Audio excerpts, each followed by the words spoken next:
Hey everyone! Yesterday we left off talking about the difference between Q and KEQ, and today we're going to focus on how exactly we use Q and compare it to KEQ to determine where a reaction is going to head in regards to equilibrium. So yesterday we left off on this slide. We were talking about equilibrium expressions. So we want to go ahead and jump down to the next slide. And we're going to hop around a little bit today because some of the next slides we've already went over. But we're going to start with the next slide right now, and it's going to talk about how do we know when a solution is at equilibrium? Well, when we're given the concentrations, again, like we said on the other video, we can calculate Q. We can then compare Q to KEQ. KEQ will always be given to you. We can then compare Q and KEQ to determine where that reaction lies and which way it's going to proceed or shift. Okay? So when Q is equal to KEQ, we already went over that. We know that the concentration of the products and reactants is not changing, and we say the solution is at equilibrium. However, if Q is not equal to KEQ, and we know that the reactants are greater than the products, we will then say that equilibrium lies to the left and it will shift right or proceed right. Or the answer can again be no. Q is greater than KEQ. The equilibrium lies to the right. The products are greater than the reactants. And we say that it's going to shift or proceed to the left. I'm going to skip down a little bit, and I'm going to talk about this slide, the reaction quotient Q. Again, we use Q to determine if a reaction is at equilibrium. So the steps for finding Q and comparing it to KEQ are pretty much as follows. Number one, find KEQ. And like I said before, that's always going to be given to you. Step two is to solve for Q. You have to use the expression that you create, insert the concentrations that you're being given, okay, and then calculate. Once you have calculated, I want you to compare KEQ to determine. Like I said before, if Q is greater than KEQ, this means that you have too many products. Okay, if Q is greater than KEQ, you have too many products. Your numerator in your expression is too large. And remember, we put our products in the numerator. This means that the expression or the equation, the reaction, lies to the right, meaning I have too many products. I have too many products on the right side of my equation. This is going to cause the reaction to shift to the left or proceed to the left. When it shifts to the left, it's going to start creating more reactants. Okay? If Q is less than KEQ, now my denominator is too large. I have too many reactants. Because I have too many reactants, I say that the reaction is lying to the left side of the reaction. It's lying to the left of the arrows. This causes the reaction to shift to the right. It wants to create more products. So it is going to shift or proceed to the right side of the equation. What I have down below here is just another way of writing that. When I have my products over my reactants and they're equal, when Q is equal to KEQ, it's at equilibrium. When I have my products over my reactants and I have too many products, Q is going to be greater than KEQ. My numerator is going to be too large, and the products are in my numerator. Okay? If the Q is greater than KEQ, I have too many products, not enough reactants, it lies right, it shifts left. The opposite is said when the Q is less than KEQ. When Q is less than KEQ, I have too many reactants. Okay, I don't have enough products. This is saying that the reaction lies to the right. It is going to proceed or shift to the left. Okay, now let's hop over to 16.2 and let's look at a few practice problems. Okay, we're going to start with an easy one. We're going to jump all the way to question number 19. And remember, like I was just saying, proceed means shift. So the question says at 740 degrees Celsius, KEQ for the decomposition of calcium carbonate, CaCO3, which is described by the equation CaCO3 decomposes into CaO plus CO2. Oh, and it tells us the KEQ is 0.0060. Find Q and predict how the reaction will proceed if CO2 equals, the concentration of CO2 equals 0.004 molarity. Okay, the first thing I want to do is I want to write out my expression. Okay, my expression, again, is going to be my products over my reactants. But you have to remember that my solids are not part of that expression.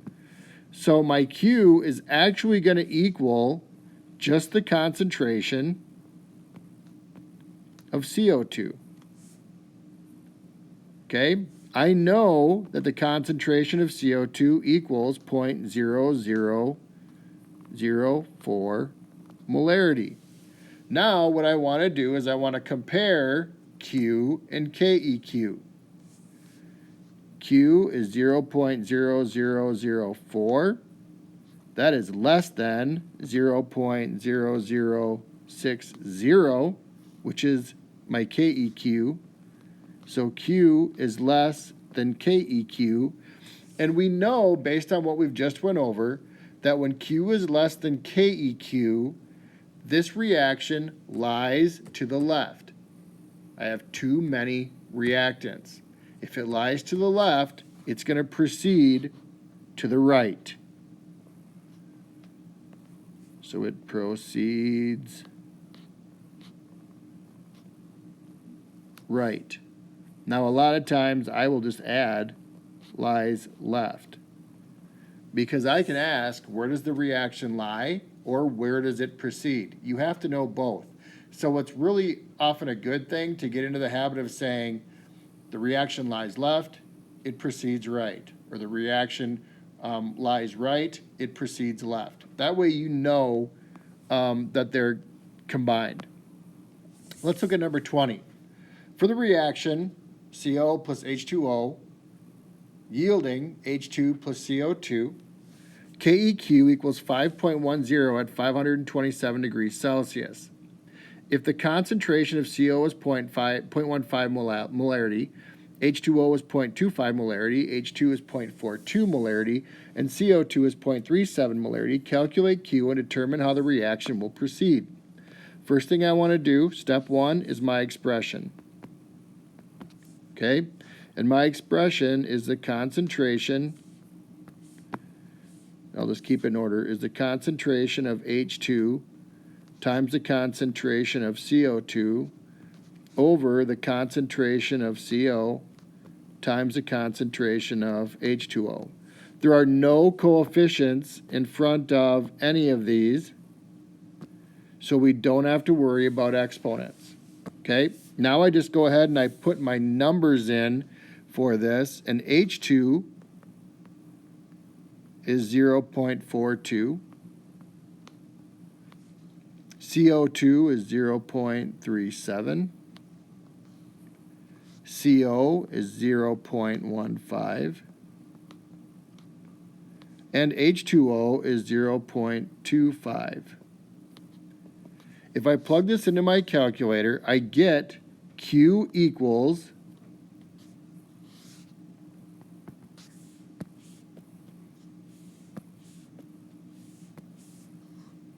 4.1. 4.1 is less than 5.10. So my Q is less than KEQ. And because Q is less than KEQ, we should know what that means. Okay? If Q is less than KEQ, I know that it lies to the left.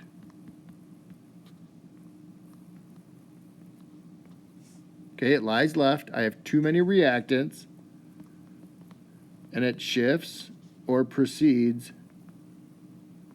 right. Okay? It shifts or proceeds right. All right, let's do one more together. Let's look at question number 21. It says at 340 degrees Celsius, KEQ is 0.064 for the reaction Fe2O3 plus 3H2 yielding 2FeS plus 3H2O. Okay, so automatically I can go ahead and get rid of my solids. So now I want to do my expression. Okay, step one is my expression. Find Q. Okay, Q is going to equal the concentration